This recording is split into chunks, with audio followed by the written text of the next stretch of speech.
বিশ্বের সবচেয়ে দ্রুত বর্ধনশীল বা উন্নয়নশীল দেশগুলোর মধ্যে অন্যতম ভারত। ১৪০ কোটি মানুষের বসবাস দেশটিতে। বিশাল জনসংখ্যার দেশটিতে ১০০ কোটি মানুষের কাছেই নেই বিবেচনামূলক পণ্য বা সেবার পিছনে কিংবা ইচ্ছে পূরণের মতো অর্থ। এমন তথ্য দিচ্ছে ব্লুম অ্যাডভেঞ্চার্সের একটি প্রতিবেদন।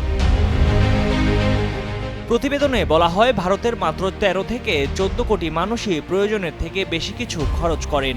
এই সংখ্যাটি মেক্সিকোর মোট জনসংখ্যার থেকেও অনেক কম। এছাড়াও আরও ৩০ কোটি মানুষ আছেন যারা ধীরে ধীরে খরচ করা শিখছেন, কিন্তু তাদের কাছে এখনও সামর্থ্য অনুসারে অর্থের জোগান নেই। ডিজিটাল পেমেন্ট ভারতীয়দের জন্য কেনাকাটা সহজ করে দিয়েছে, কিন্তু এভাবে রুপি খরচ করা নিয়ে এখনও বহু মানুষের মনে দ্বিধা রয়েছে।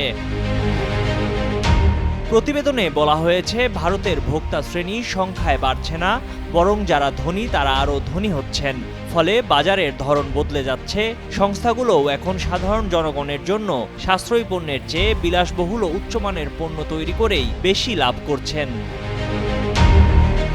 প্রতিবেদনে বলা হয়েছে, মহামারীর পর ভারতের অর্থনীতি পুনরুদ্ধারের ধরন ধনীদের আরও ধনী বানিয়েছে, অন্যদিকে গরিবরা আরও দুর্বল অবস্থায় পড়েছে।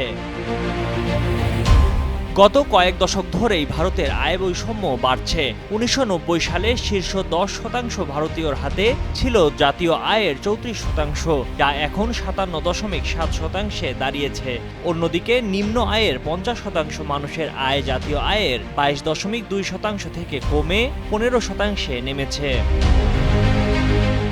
এদিকে মার্সেইলার্স ইনভেস্টমেন্ট ম্যানেজারদের তথ্য অনুযায়ী ভারতের মধ্যবিত্তরাও এখন সমস্যায় পড়ছে। মূল্যস্ফীতির সঙ্গে তাদের বেতনের সমানুপাতিক বৃদ্ধি হয়নি। গত ১০ বছরে কর প্রদানকারী মধ্যবিত্তের আয় কার্যত একই জায়গায় দাঁড়িয়ে আছে। এমনকি বহু মানুষের বেতন মূল্যস্ফীতির কারণে অর্ধেকে গিয়েছে।